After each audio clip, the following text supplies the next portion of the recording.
मैं जंतर मंतर पे खड़ा हूँ। मेरा सपना था कि आप लोग एक दिन सत्ता में आओ, आप लोग आ गए, लेकिन इसके लिए तो हमने सपना नहीं देखा था। इसके लिए तो हमने अनगिनत झूठे मुकदमे सहन नहीं किए, इसलिए हमने अपनी बर्बादी नहीं सहन की। हम भी पाकिस्तान से आए थे देश विभाजन के समय। मेरे पूर्वजों को 5 किले जमीन मिली थी गुड़गांव में, उन्होंने नहीं ली, उनके सारे भाई गदर में मारे गए थे। मैं नहीं चाहता कि और किसी घर में ऐसा गदर हो। प्लीज आप मेरी भावना समझिए नरेंद्र भाई, आपने कोई बलिदान नहीं दिया देश के लिए, आपके घर से कोई मरा नहीं है। जिनके घरों में लाशें बिछती है ना, वो उस दर्द को जानते हैं। तो इस दर्द को समझिए नरेंद्र बाबू, इसमें आपका, मेरा, समाज का, देश का, मानवता का हित निहित है। आप भूल गए अपने धर्म को। राजनीति में शुचिता लाने के लिए मैं यहाँ खड़ा हूँ। मेरे को फेसबुक पे लोग बहुत गालियां देते हैं, सारे साधु लोग मेरे से बहुत लड़ रहे हैं कि तुम देश के गद्दार हो गए हो, मुसलमानों के साथ खड़े हो। मैं आपसे पूछना चाहता हूँ, आप कौन जाति के हो नरेंद्र भाई? अगर मैं ये कहूँ हिंदू मुस्लिम सिख ईसाई समझो अपनी शान को, मजहब की दीवारों में मत बांटो हिंदुस्तान को, तो मैं ठीक कर रहा हूँ? मैं देश को बांट रहा हूँ। आप समझ रहे हो मेरी बात नरेंद्र बाबू? समझ रहे हो ना? ना मैं हिंदू बनूं ना तुम मुसलमान बनो, मैं भी इंसान बनूं तुम भी इंसान बनो। यही सपना लेके आए थे ना आप, उस सपने को आकार दो ना। अभी कुछ नहीं बिगड़ा, 2024 में चुनाव है, 48 घंटे में रोज नाम तो बंद हो जाता है। पुलिस आपकी है, ये सारा देश आपका, सारा देश आपसे प्यार करता है। क्यों नफरत के बीज बो रहे हो आप? मैं अंत में इतना कहना चाहता हूँ मेरे दोस्त नरेंद्र बाबू, प्रकृति सदैव हिंसा का फल दुख, दया का फल आनंद बरसाती रहती है। इसके खिलाफ मैं जानता हूँ ये देश आपका कुछ नहीं बिगाड़ सकता, क्योंकि आपके पास 303 लोग, लेकिन उस कायनात की शक्ति को आप जानते हैं ना।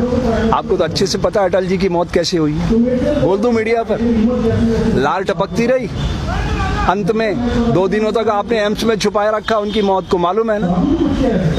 ऐसी मौत मरना चाहते हो क्या आप? अरे अच्छे इंसान बन के मरना, दुनिया रोए, हंसते हंसते जाइएगा। कबीरा जब हम पैदा हुए जग हंसे हम रोए, ऐसी करनी कर चलो हम हंसे जग रोए।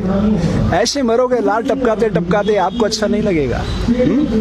ये राम मंदिर का सपने की स्क्रिप्ट किसने लिखी थी? अटल जी ने। उसके निदेशक कौन थे? आडवाणी जी। और आप उसके मार्केटिंग हेड थे, याद है ना? उसी रथ पे खड़े होकर चिल्लाते थे आप। मुझे तो एक एक दृश्य याद है। मुझे वो भी याद है 25 जून 1975 की रात, दरमियानी रात, जब कलेक्टर ने मुझे बुलाया था और आप आदिपुर भाग गए थे। मुझे एक एक दृश्य याद है नरेंद्र बाबू, मैं भूला नहीं हूँ। इसलिए आपको याद दिलाना चाहता हूँ दोस्त, ये समय फिर नहीं आएगा। जिन्हें शक हो वो करे और खुदाओं की तलाश, हम तो इंसान को दुनिया का खुदा कहते हैं।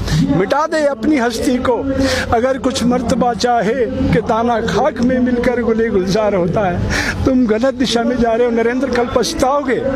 आज जहां हम हैं कल कोई और था। ये भी एक दौर है, वो भी एक दौर था, कितने और कितने चलेगा। वो डोवाल कह रहा था, अजीत बाबू, वो क्या नाम है उसका तुम्हारा एनएसए वाला, क्या कह रहा था वो? इतिहास लिख रहे हो आप, ये और इतिहास शक्ति से लिखा जाता है। आप भूल रहे हो नरेंद्र बाबू, ये आंसू देख रहे हो ना, अहिंसा और सत्य के आंसू है। महात्मा गांधी, तुम्हारे जैसे लाखों करोड़ों नरेंद्र खड़े हो जाए ना एक पलड़े पे, महात्मा गांधी के समक्ष एक तिनका भी नहीं है। पता है क्यों? अहिंसा और सत्य को उन्होंने अपने जीवन में उतार लिया था। कितना भी अपमान किया, वो बैरिस्टर थे। तुम कितने पढ़े लिखे हो तुम्हें अच्छी तरह से पता है। वो बैरिस्टर थे, सारे कपड़े उतार कर तन पे लंगोटी लगाई और निकल पड़े देश के लिए। आज अगर इस तरह दंगे हो रहे होते ना, तो मैदान में आ जाते और खड़े हो जाते सामने। वो एक शख्स था जो भारत में खड़ा होकर मुसलमानों की पैरवी कर सकता था और पाकिस्तान में खड़ा होकर हिंदुओं की पैरवी कर सकता, इसलिए महात्मा गांधी कहलाया।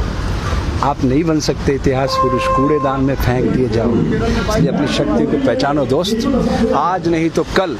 इस समय आपका इंतजार कर रहा है, अभी भी आत्मावलोकन का समय है। जय हिंद, जय भारत।